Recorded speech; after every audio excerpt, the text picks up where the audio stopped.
Hey there, welcome back to the channel, your go-to spot for breaking down UK immigration stuff without all the boring bits. Today, we're talking about the Migration Advisory Committee's MAC Annual Report 2024. Sounds like a snooze fest, right?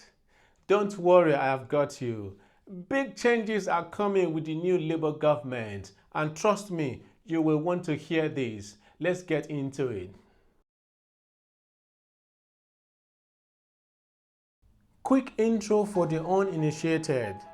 The MAC is like UK government geek squad for immigration.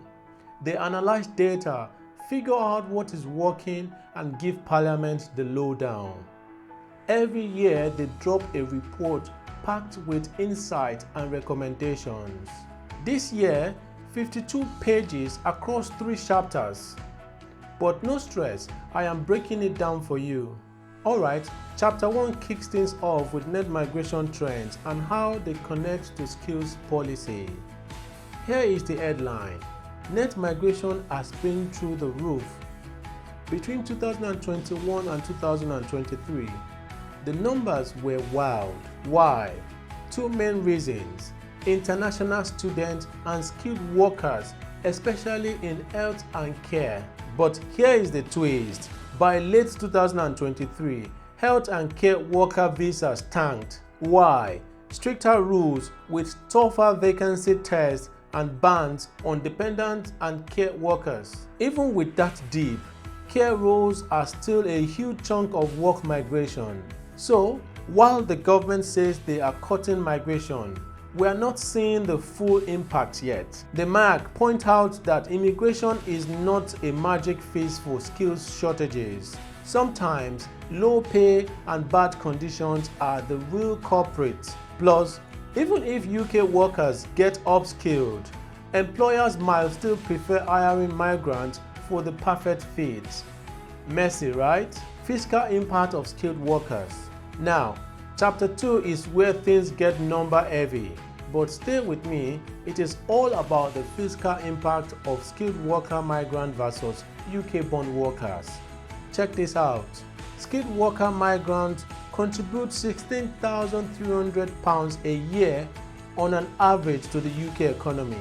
UK-born adults, just £800. Skilled worker households contribute £12,000, while UK households cost £4,400. Why the big gap? Well, the skilled worker visa prioritizes high earners who meet salary thresholds. But here is the catch. This is just a snapshot. Future reports will dig into migrants' lifetime contributions for a fuller picture. Skilled worker migrant versus UK-born adult. The main distinction lies in who is working and how much they earn.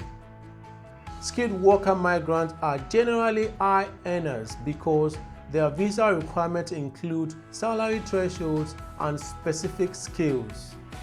This means they are paying more in taxes and contributing more to public services than they take out. UK-born adults, on average, are a more diverse group, including people of varying income levels, job types, and those not working. Example, retirees, students, unemployed individuals. This skews their overall contribution lower. For UK-born adults, that £800 represents the average difference between the taxes they pay and the cost of public services they use. Low-income earners and non-working adults tend to use more in services.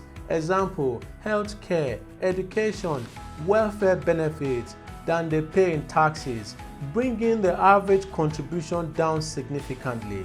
Why do UK households cost the economy? Here is why UK households as a whole cost £4,400 on average.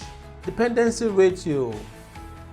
UK households often have dependents like children or retirees who don't pay taxes but rely on public services like education, healthcare, and pensions. Public service usage.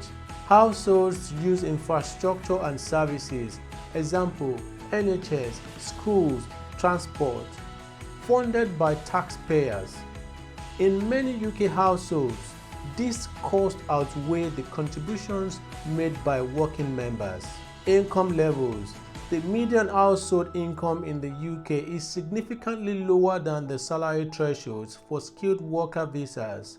Lower earnings mean lower tax contributions relative to public service costs. Skilled worker household. Smaller family size. Skilled worker households are often smaller, with fewer dependents using public service. Dependents on skilled workers also typically require visas, adding costs that offset public expenditure on services.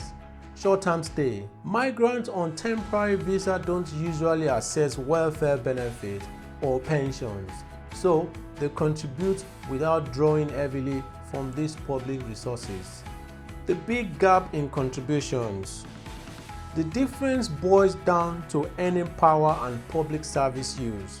Skilled workers, by design, are economically productive and contribute heavily in taxes. UK-born individuals and households have a wider demographic range, including groups that are economically inactive or lower income, leading to higher reliance on the public services. Chapter 3 is all about the seasonal worker visa. This one's for short-term gigs in farming and poultry. The scheme has been extended to 2029 or so, we thought. The new government only confirmed it until 2025, leaving employers in a bit of a pickle. The MAC wants clearer rules, better worker pay, and stronger enforcement of rights. But the big question is, can the UK cut its reliance on migrant labor? If yes, automation could be the way forward. If no, well, things could get tricky. Looking ahead, the MAC has a busy 2025 lined up. They are diving into two big reviews. Family visas, looking at financial requirements for sponsoring relatives.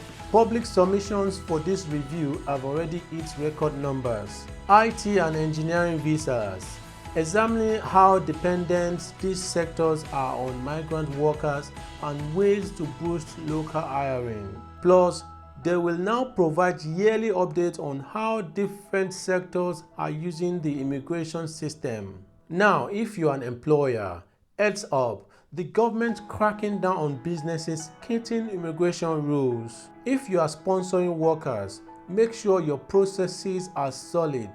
Think audit, salary thresholds, and proper documentation. Trust me, you don't want compliance issues sneaking up on you. And that is your 2024 MAC report simplified. UK immigration is shifting fast, and the MAC will play a big part in shaping what is next. Don't forget to like, subscribe, and hit that bell for more updates.